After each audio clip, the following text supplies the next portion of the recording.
ಸಿಗಾಕೊಂಡ್ಬಿಡ್ತಿದ್ವಿ. ನನ್ನ ಹೆಂಡತಿಗೆ ಬೇರೆ ಬೈಕ್ ಸರ್ವಿಸ್ ಮಾಡ್ಸಕ್ ಹೋಯ್ತಿದ್ದೀನಿ ಅಂತ ಸುಳ್ಳು ಹೇಳ್ಬಿಟ್ಟು ಬಂದಿದ್ದೀನಿ ಬೇರೆ. ಇಬ್ರು ನೀವೇ ಮಾತಾಡ್ಕೊತಾ ಇದ್ದೀರಾ. ನನಗೆ ಹೇಳಿ ಏನ್ ಬೇಕು ಅಂತ. ಈ ಅಂಗಡಿಯವನು ಅವಾಗಿಂದ ನಮ್ಮನ್ನ ವಿಚಿತ್ರವಾಗಿ ನೋಡ್ತಾವನೆ. ಏನಾರು ತಗೊಳದ ಸಿಟ್ಟಿ ಯಾಕೆ ಮಾಡ್ಕೊತೀರಾ? ಏನಾರ ಐಟಮ್ ತಗೋತೀವಿ. ಯಾವಾಗ ತಗೋತೀರಾ? ಅಂಗಡಿಲಿರೋ ಐಟಮ್ಗಳಿಗೆಲ್ಲ ಲಕ್ಷಗಟ್ಟಲೆ ಖರ್ಚು ಮಾಡಿದ್ದೀನಿ. ಅವಾಗಿಂದನೂ ಬೋಣಿನೂ ಆಗಿಲ್ಲ.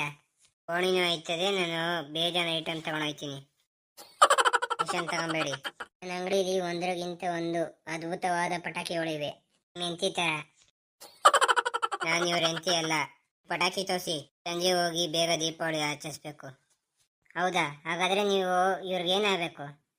ನಿಮ್ಗೇನಾಗಬೇಕು? ನಮ್ಮಿಬ್ರು ಸಂಬಂಧ ಕಟ್ಕೊಂಡು ಪಟಾಕಿ ತೋರಿಸು. ಪಕ್ಕ ಇದು ನಿಮ್ಮ ಅತ್ತಿಗೆ ಇರ್ಬೇಕೇನೋ. ಇವಳು ನನ್ನ ಅತ್ತಿಗೆನೂ ಅಲ್ಲ. ಕೆಲಸ ಎಷ್ಟೈತೆ ಅಷ್ಟು ನೋಡ್ಕೊ.